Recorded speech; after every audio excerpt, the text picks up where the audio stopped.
Yep.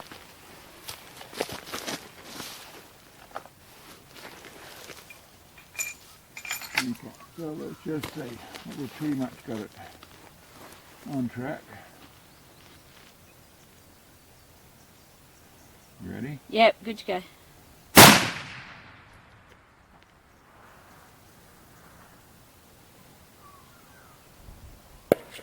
Just over top, 12 o'clock, 2.5 target stall.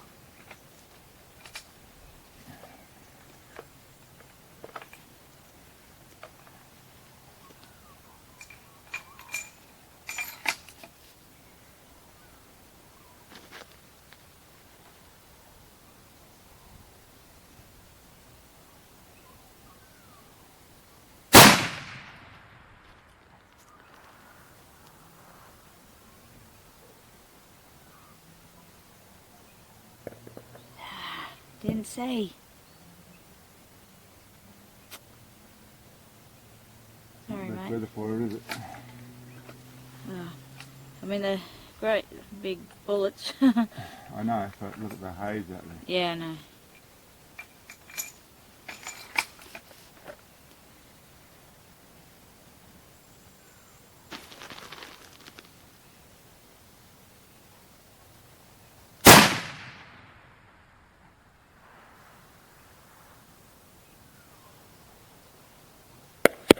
Oh, just in front low. Man, that was right on front. Wasn't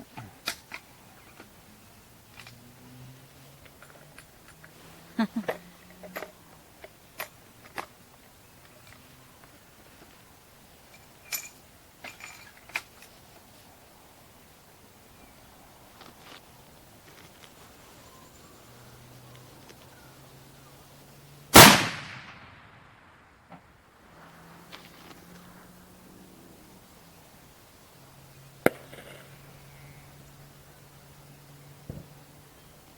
Not see.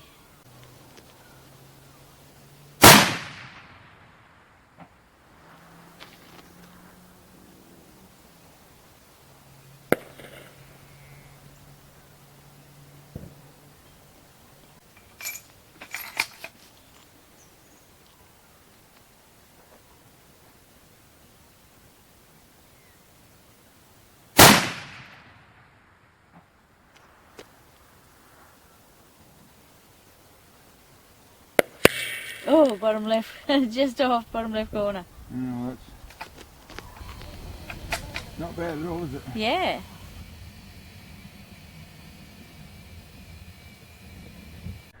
Okay, well that was how that day went. G'day everyone, welcome to Mark and Sam After Work. Today I want to discuss what happened in that shoot there, just 10 rounds of this 416 Barrett loaded with a 495 grain Lehigh projectile. And there was a few more rounds than that. We actually ended up shooting the 10 rounds, doing our test there. There was a few before we turned the cameras on, and what you're seeing is when we turn the cameras on to record some things. I was doing a couple of bits and testing and really getting to the final decision-making process of what I'm up to with this rifle. Now the rifle is, as I've shown before, this is the barrel, which is a Luther Walter barrel and a big Barnard action you've got in the front there, Barnard trigger. It's got a new muzzle brake on it this time round, which is part of the discussion. What I was actually testing was this new muzzle brake. Listen, the action, the trigger, the chassis, everything else is working really well. Sliding bipod, the round is working really well. But I suppose what we've come to is we've got some inconsistencies is what we're talking about, and it really comes back to something that was sort of obvious right at the build, part of where I tend to push things a bit through circumstance, but always also what's worked for me is in a slightly slower twist in the barrel, which has worked really, really well with lead core bullets, but ultimately it is what we're going to have to change in this build. Let me work through that and what we've actually done. The test we're actually up to, or what we've been finding the whole way through, is as much as some extreme accuracy, there's also not what I'd call some flyers, but there's some elevation changes which I have been trying to find the reason for, and always skirting around a problem of, like I said, a barrel that's spinning a little bit slow. These bullets really need, the projectiles I should say, being the 494 grain, really are a 1 in 11 twist. And I've forgotten this barrel, I think it's a 1 in 12 or a 1 in 13. It's a little bit it's a little bit slow in its twist. As I've said, I've found that previously, especially with lead core bullets, I can run them a little bit slower twist, and they tend to end up where they fly a little bit better out at extreme long range. Now, if I was just ordering the barrel, I would have gone with the 1 in 11 and maybe pushed the weight up a little bit more in the way of bullets. But it wasn't that situation, as most people would know, with ordering a barrel and trying to build things and do that sort of stuff, you can be in 6 to 9 to 12 month waits for those sorts of things. In the process and the growth and where we're going with the channel, we went with what we could find. So that's the reason we found one barrel in our neck of the woods, which we could get quite simply and go through the process to build the twist a little bit slow. So you put the fact that I've had good success with that, and that was the only one we could get, to where we did that test. Went through some different bullets, found these ones, which were the Lehigh projectiles, performed very, very well, but we had a little bit of an irregular height thing going on. Now, to start off with different bipods, with different feel of preload, with other little questions I had in there, trying to make the action of the rifle shoot very smoothly. We got more accuracy for sure, but at no stage has that irregularness disappeared in the occasional 1 or 2 or 2 or 3 sometimes where we could not see, or they were higher than they were supposed to be. So in going through and testing with what we have, the last test, and I've done all the bits and pieces in modifying things and moving things around, getting the rifle to shoot very well in all forms. That is performing really, really well, and really, apart from the fact it's a brute, 200 grains of powder approximately behind 494 grain projectile, means there's a fair bit of a boof going on. But this, for all that big strong action, everything shoots really well. Really happy with the platform and how it's working. The last test I wanted to do was my muzzle brake. Designed for the 50 BMG, we used the same one on the 416. And there's lots of, whether they're smart or they're not smart, there's lots of design components I've put inside this, in the way of making the actual muzzle brake clamps to the end of the muzzle, so it stops carbon and things coming back and jamming into the threads. One of the things I heard was a problem, to angles and things in there to try and deflect the gases out as smoothly as possible, to give us as much energy in the forward push of the gas. With these are all slanted backwards. The actual rake of where the gas comes out is on an angle, so it's pushing backwards. The size of it, the progressive size from front to back. There's lots of things I can go on about. I just wanted to try this time. My thought was, maybe because I'm making the gas do 2 things. It's hitting once out the side, then it's hitting again to go and push back and push the gas backwards, to give you more brake effectiveness, to make it so it doesn't push you back as hard. Maybe the extra work I'm doing out of the gas in the muzzle brake is causing more of a vibration in the end of it, and maybe I should simply simplify things. So what you see here, I'll move the big lump backwards, is a far simpler muzzle brake. I'll take it off the front there probably.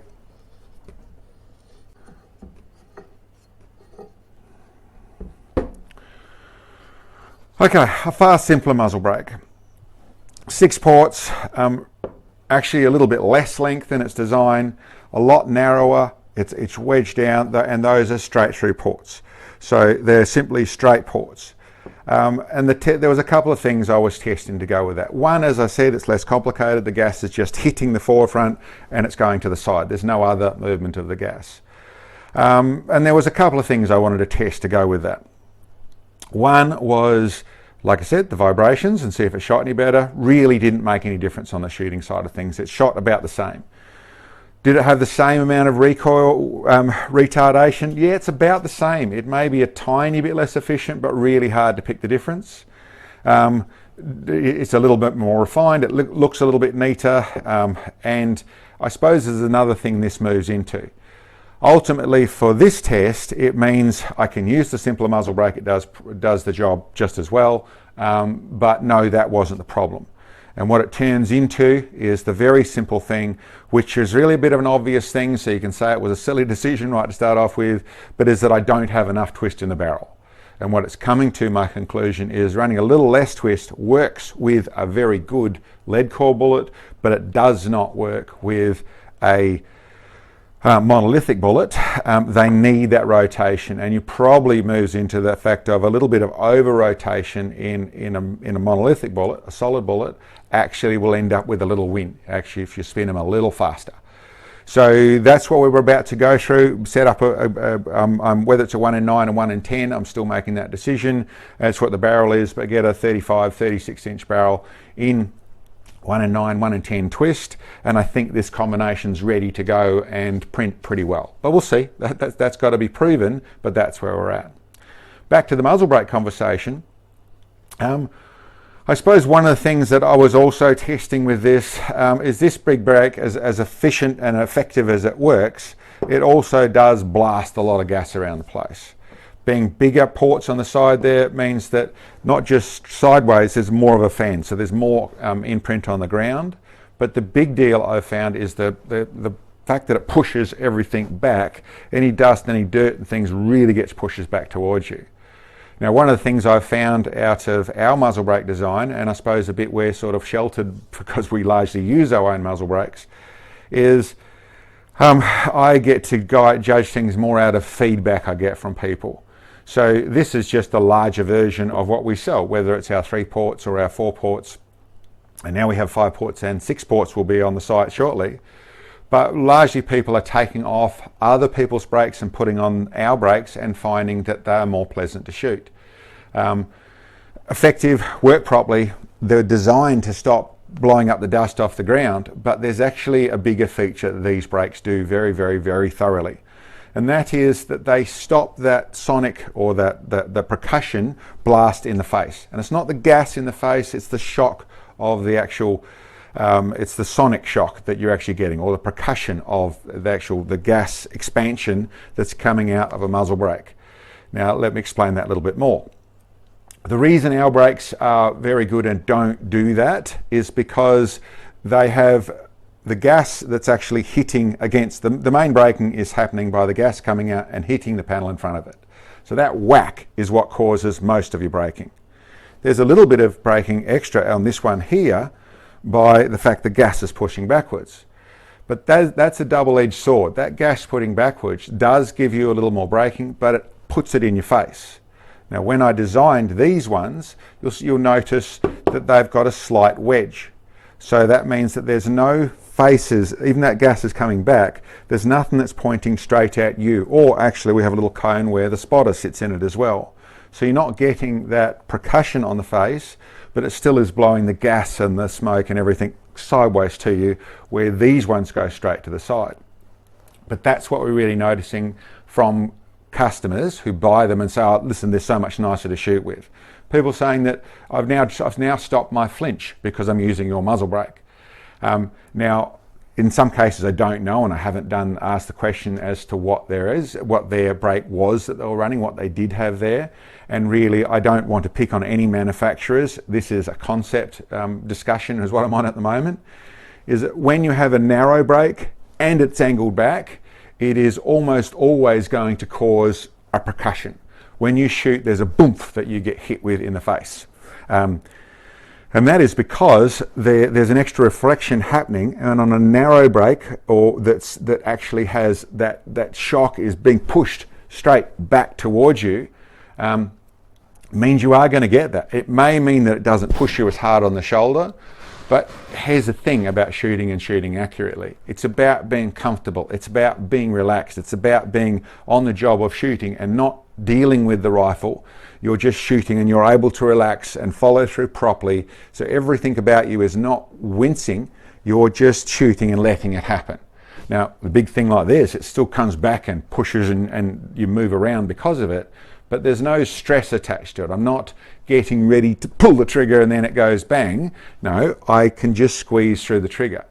And that's very important no matter what size rifle. Once you go to a high power, or once you go to largely a centerfire, there's a fair bit of gas coming out the front of the thing. And if it's smacking you in the face, in the percussion side of things, once again, not the gas so much, the percussion of the shot traveling through the air, that for most people will end up with a little wince, whether it's a subconscious one or it's a conscious one, and that can be a flinch on the trigger, that can be yanking through the trigger. Basically, there's a lack of comfort that's involved. Now, this is very much a personal thing, and some people are no doubt very well tuned to that, and it works fine. Their muzzle brake works fine, and I'm not trying to, like I said, not trying to pick on any muzzle brake. It's more trying to explain that there is a difference there. And I suppose it is a little bit of sales because ours doesn't do it. It's not really what I'm trying to do. I'm just explaining the path that I'm on and what I've actually found. It really means that in extreme muzzle braking where the push is the most important thing, and I might still end up using this one on the 50 because that angle there is probably a little bit more to it. There's no negatives to that angle. It's still in the way this is designed. It's in a wedge and all that sort of stuff. But in actual fact, I can have a smaller, slightly more refined muzzle brake, and it does the job at least almost as effectively. And the big thing I noticed was the amount of blast of the stuff that was coming out was lower. The same amount of gas coming out, it's just more directed to straight out, and there was less actually happening by my sides and less dirt being kicked up because of the narrower port size. So if you look at the comparison there, there's a lot of difference in that. So listen, that's the story for the brake. It was the test. I was thinking that just maybe that was the other detail, but it really comes back to this big shiny bit here. I need to change it over, and it was a risk right at the beginning. I should say I've tried some other bits and pieces through that didn't make any difference. Part of the reason I was pushing, and we're up into the just under 3,200 feet per second with this load here. We've been over 3,200 feet per second, so we're running a lot of powder.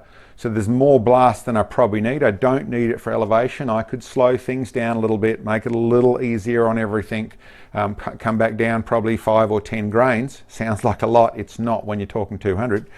But I could come down and make everything run a little bit easier. The reason I was pushing up was not for more speed for less elevation or to try and cut through the wind or any of that sort of stuff.